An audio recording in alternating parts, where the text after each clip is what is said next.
जिन्हें उड़ना नहीं आता करें वो बालों पर पैदा। बड़ी मुश्किल से होता है चमन में दीदावर पैदा।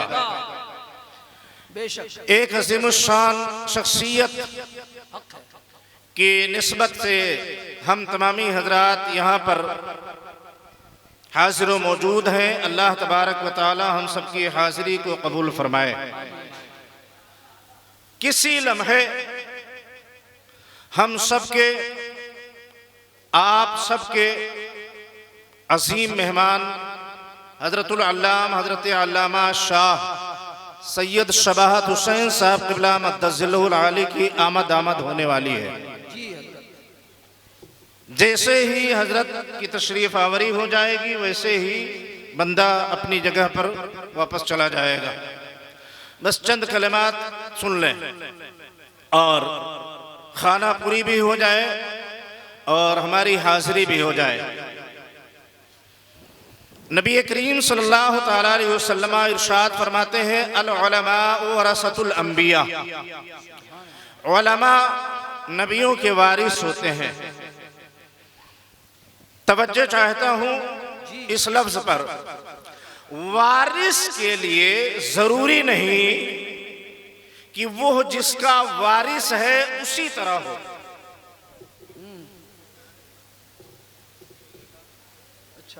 जिसका वारिस है उसको जरूरी नहीं कि वो उसी तरह हो जिसका वो वारिस है।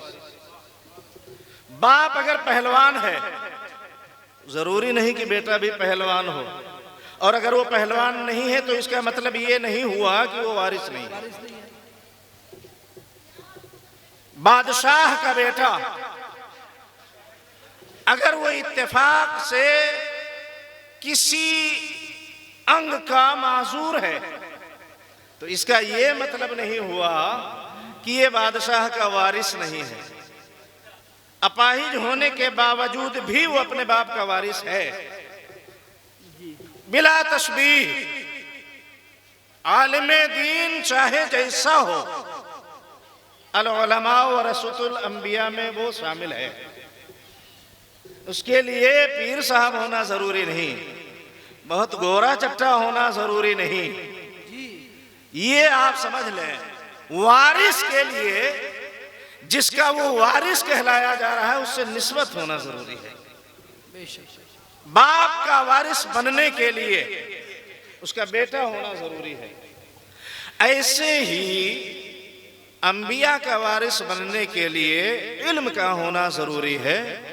और ये जरूरी नहीं कि वो सैयदजादा है या पीर साहब है या किसी खानकाह का बहुत बड़ा शेख है, ये जरूरी नहीं। आलिम होना जरूरी, इल्म का उसके पास होना जरूरी है।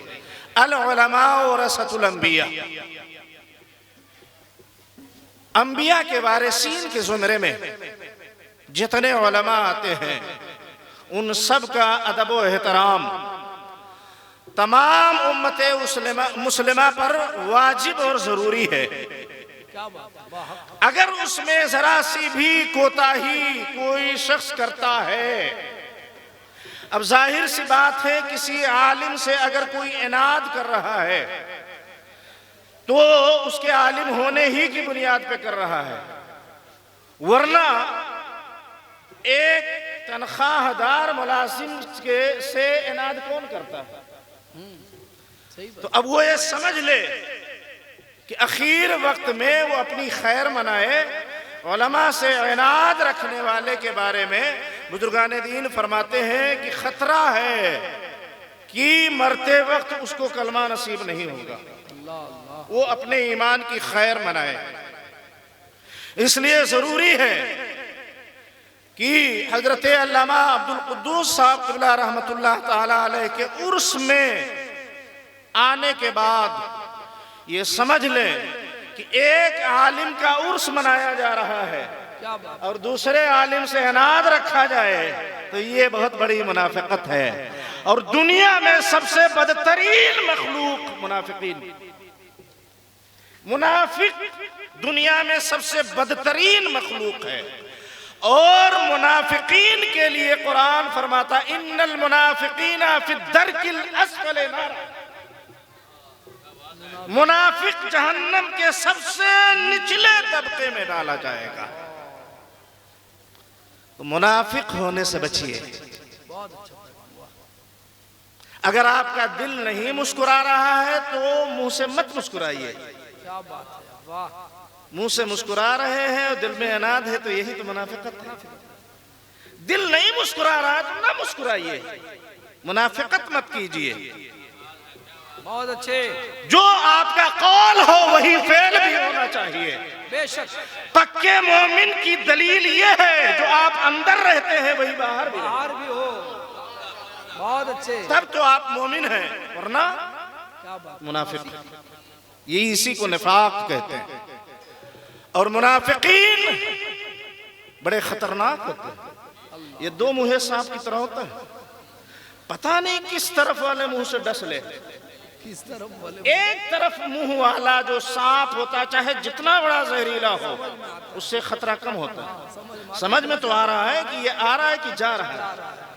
मगर जो दो मुंहे सांप होते हैं ना उनसे ज्यादा पता नहीं किधर से ये पलट पड़े। इनसे होशियार रहिए और उनकी खसलतों को अपनाने की कोशिश मत कीजिए। और अगली बात, खूबसूरत जिंदगी का राज हजरत। खूबसूरत जिंदगी का राज। 3 जुमला। कल का 3 जुमला क्या था? एक नस, टस से मस और बस। खूबसूरत जिंदगी का राज 3 जुमला। जी। दुआ की जाए,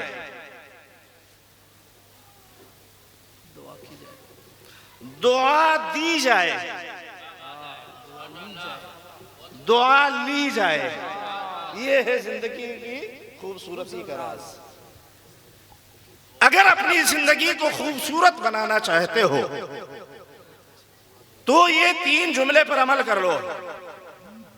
दुआ की जाए, दुआ दी जाए और दुआ ली जाए। बहुत अच्छे, वाह वाह, बहुत अच्छा पैगाम, वाह। यही है मेरे गुफ्तगू का असल मकसद और यही है मेरी पूरी तकरीर। वक्त पर काफी है कतरा आबे खुशंगाम का, और जल गई खेती तो फिर बरसात है किस काम का। अल्लाह तबारक व तआला आपके आने को कबूल फरमाए, मेरे सुनाने को कबूल फरमाए, उलमा की बरकतों से इस जलसे को कबूल फरमाए। वाखिरु दावाना अनिल हम्दुलिल्लाहि रब्बिल आलमीन। कामयाबी चाहते हो तो वक्त की कदर करो।